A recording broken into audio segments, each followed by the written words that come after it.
Muy bien, entonces en el último caso vamos a ver cómo analizamos la relación que puede existir entre una quanti y una quali. Una quanti y una quali, ¿verdad?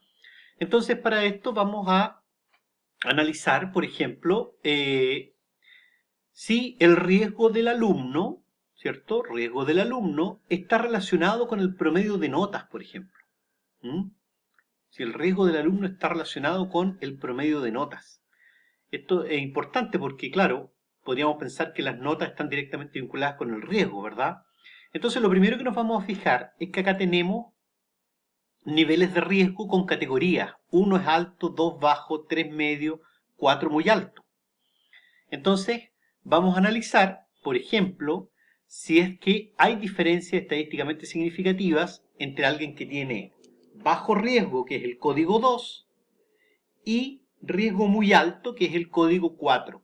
Vamos a anotar esto, ustedes anotan que bajo es el 2 y 4 es muy alto. ¿Ya? Entonces, vamos a analizar, comparar medias, prueba T para muestras independientes. ¿Qué es lo que vamos a hacer en este caso? Vamos a pedirle al computador que estadísticamente defina si hay diferencias estadísticamente significativas entre las notas del primer semestre de aquellos que tienen un riesgo muy alto y aquellos que tienen un riesgo bajo. Prueba T para muestras independientes. Entonces, arriba pongo promedio de notas primer semestre. Puedo poner más. Voy a poner también, para que ustedes vean que se puede poner más de uno a la vez. Voy a poner las notas del primer y segundo semestre como variables a contrastar. O sea, aquí pongo la variable cuantitativa. Y en variable de agrupación voy a poner la variable cualitativa, que será riesgo de alumno. Pero en riesgo de alumno voy a tener dos, ¿cierto? Signos de interrogación, porque tengo que definir.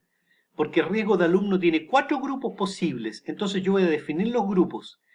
En definir grupos voy a decir que compare el grupo 2, riesgo bajo, con el grupo 4, que es riesgo muy alto.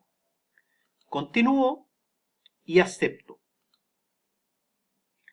Y voy a tener entonces lo que ustedes están viendo acá, que es primero la estadística, notas del primer semestre. Los alumnos que tuvieron un riesgo bajo tuvieron un 6,1 en promedio.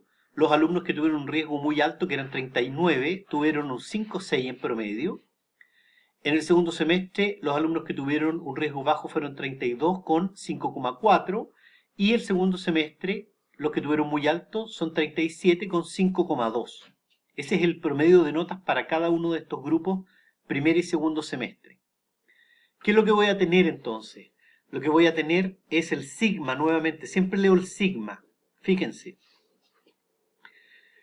Asumo no varianzas iguales. En este caso voy a asumir que las varianzas no son iguales porque el sigma de la prueba de Leven es inferior a 0,05. Cuando el sigma es inferior a 0,05, para esta prueba, que lo que ves son la igualdad de varianzas, yo determino entonces, cuando el sigma es inferior a 0,05, que no se asumen varianzas iguales. Entonces leo el sigma bilateral inferior en estos casos, porque no estoy asumiendo varianzas iguales, y en ambos casos entonces veo que este sigma es estadísticamente significativo porque es inferior a 0,05. ¿Qué me indica eso? Que hay una diferencia estadísticamente significativa entre las notas de aquellos que tienen, ¿cierto?, un riesgo bajo de aquellos que tienen un riesgo muy alto. O sea, la nota es un buen predictor de riesgo, ¿ya?